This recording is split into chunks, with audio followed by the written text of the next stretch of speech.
क्या कभी आपने ऐसे सुना है कि एक ही जगह से एक ही नाम की लड़की और सिर्फ अलग अलग स्कूल अलग अलग कक्षाओं में जिला टॉप आई? जी हाँ, महोबा जिला के चरखारी कस्बे में कुछ ऐसा ही हुआ है। हर्षिता द्विवेदी और हर्षिता सिंह ने हाई स्कूल और इंटर में जिला टॉप किया है।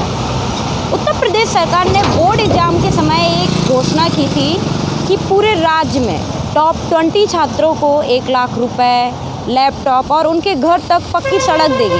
पर ज़िले के टॉप बच्चों को क्या दिया है, वो कैसा महसूस करते हैं, उनकी क्या उम्मीदें हैं, आइए हम उन्हीं से ही जान लेते हैं। जब जिला टॉप किया था तब बहुत खुशी हो रही थी। एक उम्मीद थी, खुशी ये थी कि जिला टॉप किया है, अंक अच्छे आए हैं और फिर दूसरी सरकार की काफ़ी योजनाओं में हमें काफ़ी फ़ायदा भी मिलता उस चीज़ से। पर अब काफ़ी समय हो गया और सरकार के द्वारा ऐसी कोई सूचना नहीं आई, तो अब थोड़ी से परेशान है। पर अब इंतज़ार कर सकते हैं। अभी जैसे हम ही लोगों को नहीं दिया गया है ये सब कुछ, और जो नीट वगैरह की अभी परीक्षाएं हुई थी उनके बच्चों को इनकरेज किया गया। तो जब हम लोग पढ़ रहे थे तब हम लोग को पता चला था कि जो अगली साल बच्चों ने टॉप किया था उन सारे बच्चों को एक इनकरेजमेंट के रूप में सरकार के द्वारा कुछ अमाउंट दिया जाता है, कुछ चीज़ें दी जाती है, सम्मानित किया जाता है। तो एक मन में चाह होती है कि अगर हमारे नंबर इतने अच्छे आए, हमने अच्छा परफॉर्मेंस दिया, तो हमें भी वही इनकरेजमेंट प्राप्त होगी। तो उसके हिसाब से उसको मन में रखते हुए आगे बढ़ते रहे, पढ़ाई करते रहे और अच्छे अंक भी प्राप्त किए। पर अब काफ़ी लंबा टाइम हो गया और शायद सरकार जैसे भूल सा गई है, तो काफ़ी दुख भी होता। बट अब ये है कि सब यही बोल देते हैं कि कोरोना चल रहा है, सोशल डिस्टेंसिंग वगैरह, तो अभी चुनाव भी हो रहे हैं, काफ़ी चीज़ें हो रही हैं। और अगर अब सरकार चाहे तो हम लोग को बुला के दे सकती है, बट अब सरकार ऐसी कोई नीति ना बना रही है, ना हम लोग के बारे में सोच रही है फ़िलहाल। पापा किसान हैं। अब हमारे हम मतलब 2 भाई और हम एक बहन हैं, उन्हें 3 बच्चों को पढ़ाना। अब हमारे अंक अच्छे आए थे, अगर सरकार हमें इनकरेजमेंट देती तो हो सकता था आगे की हमारी पढ़ाई के लिए बहुत फ़ायदा मिलता। यही सोचते हुए बहुत ज़्यादा मेहनत की थी कि पापा के ऊपर 12th के बाद तो लोड ना पड़े। बट अब तो जैसे सरकार ने कोई नीति बनाई ही नहीं हम लोग के लिए। उसके पहले तो बहुत खुशी थी, बट अब बहुत लंबा टाइम हो गया। तो कैसा महसूस हो रहा है, क्या सोच रही हैं आप? महसूस मतलब बुरा ही लगता है सोचकर। और फिर पहले तो फिर भी ठीक लगता था कि चलो कोरोना है इसलिए नहीं दे रहे, लेकिन फिर इलेक्शन भी हुए सब कहीं के, और ऐसा नहीं है कि कुछ जगह खुल नहीं रही, सब कुछ खुल भी रहा है।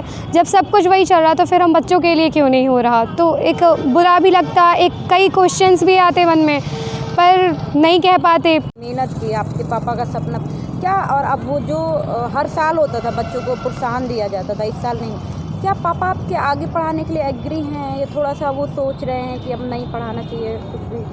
नहीं, पापा अब एग्री तो हैं, पहले भी एग्री थे, अभी भी एग्री हैं। पर उनका सपोर्ट हो जाता अगर सरकार दे देती, क्योंकि कोई भी माता पिता ये कभी अपने बच्चों को पीछे नहीं करते, लेकिन अगर सपोर्ट मिल जाता तो उनका भी इनकरेजमेंट बढ़ जाता, उन्हें भी प्रोत्साहन मिलता कि अब बच्चे ने मेहनत की, अपनी मेहनत से वो आगे बढ़ रहा, काफ़ी चीज़ें बदल जाती। अब पापा तो पढ़ाएंगे, बट अगर पैसे मिल जाती सरकार के द्वारा कुछ हेल्प तो बहुत अच्छा होता। कि जो प्रदेश टॉप आएगा उन बच्चों को 1 लाख रुपए, लैपटॉप और सड़क भी दी जाएगी। हाँ। तो वो कितना सही है, आपको क्या लग रहा है कि सिर्फ जो बच्चे मतलब राज्य में टॉप आएंगे उनको सड़क दी जाएगी, बाकी को क्या सोच रहे हैं आप? हम ये सोच रहे थे कि सड़क का मतलब क्या, वो तो वैसे भी नगर पालिका या कोई और भी बनाता है। आप इस साल उन टॉप 10 के लिए लगा दोगे, मान लो अगली साल उसी मोहल्ले का कोई और बच्चा टॉप कर गया उत्तर प्रदेश में, तो सरकार तो क्या आप दोबारा सड़क बनवाएंगे? सड़क बनवाने से बेहतर था कि जिला के टॉपर्स को और ज़्यादा दे देते। लाइक अमाउंट जो होता है वो 21,000 होता है, उन लोग को 1 लाख होता है, कुछ ज़्यादा ही डिफरेंस नहीं हो जाता, परसेंटेज में इतना डिफरेंस नहीं होता जितना ये लोग मतलब अमाउंट में डिफरेंस रख दिया जाता है। ये चीज़ बुरी भी लगती है कि मतलब एक को आप लोग लैपटॉप भी दे रहे हो, 1 लाख रुपीज़ भी दे रहे हो और आगे पढ़ाई का इतना वो भी दे रहे हो, तो फिर जो जिला टॉपर्स होते हैं उन्हें सिर्फ 21,000 रुपीज़ क्यों? मतलब या तो वो सड़क अगर आप लोग हटा देंगे तो उतना ही इंकरेजमेंट और ज़्यादा रूप में हम लोग को प्राप्त हो जाएगा, जो शायद ज़्यादा बच्चों को प्रोत्साहित करे। क्या ये किस तरह से महसूस करती हैं आप इस चीज़ को? ये किस तरह का ऐलान था उनका? ये उनका ऐलान उनके हिसाब से सही है और मेरे हिसाब से ठीक है। अगर जिन्होंने टॉप किया है उन्हें उनके लिए सड़क बननी चाहिए, और ऐसा भी नहीं है कि सड़क अगर कहीं भी ख़राब है तो वहाँ पे आपको फ़र्ज़ है कि आप सड़क को सही करवाएं।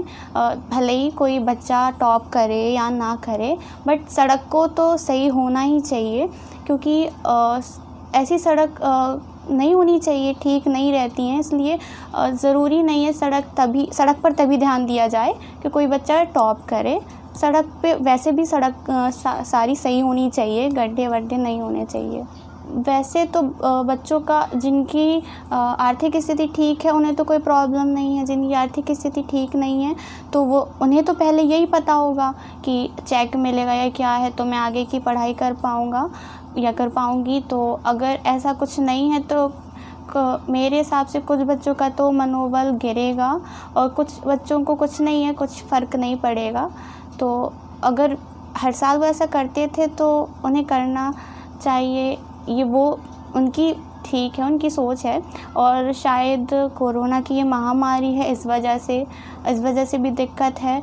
तो इस वजह से भी हो सकता है कि वो इस साल उन्होंने कुछ ऐसा प्राइज़ वगैरह नहीं दिया है।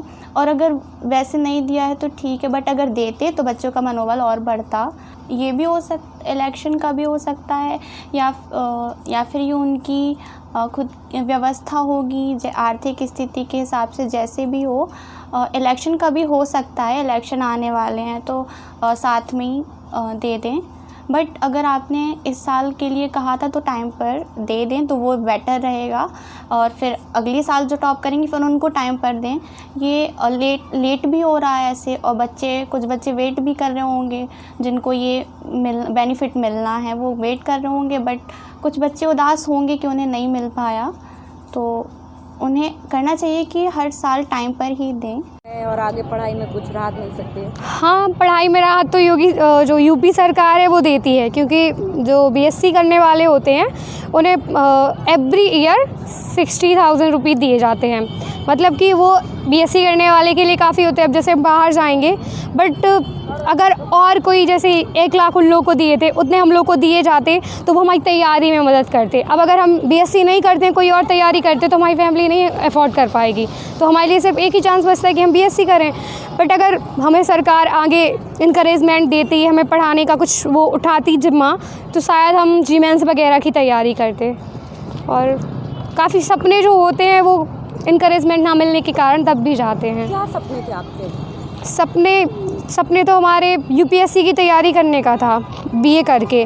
तो अब मतलब फैमिली बैकग्राउंड ऐसा है कि रिस्क नहीं ले सकते। जैसे कि मान लो हमने बीए किया, टीचरिंग लाइन में ऑब्वियसली बीएससी से जाएंगे तो बीटीसी में आराम से मिल जाएगा। तो पापा ने बोला कि नहीं बेटा बीएससी करो।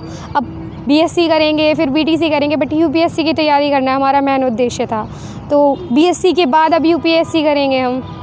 अगर ऐसे सरकार हमें वो दे रही होती यूपीएससी की तैयारी के लिए तो फिर हमें काफ़ी इनकरेजमेंट मिलता। पापा भी नहीं शायद तब रोकते, बट अभी रोक रहे हैं पापा। फिर हाई स्कूल में क्या मार्क्स थे आपके? 90% थे हमारे। तब सम्मानित किया गया था योगी सरकार के द्वारा। मतलब तब मुख्यमंत्री जी ने हम सबको बुलाया था। टॉप 10 में हमारा ज़िला में 7वां स्थान था, तब हमें बुलाया गया था। तो उसी उम्मीद के साथ इंटर में तैयारी की थी कि शायद इस बार कुछ और ज़्यादा कुछ अच्छा मिलेगा। इसलिए देश के एकमात्र नारीवादी ग्रामीण न्यूज़ चैनल को समर्थन करने के लिए हमारे YouTube चैनल को लाइक और सब्सक्राइब करें। हमारी वेबसाइट पर सदस्य बनें। खबर लहरिया, आपकी खबर आपकी भाषा।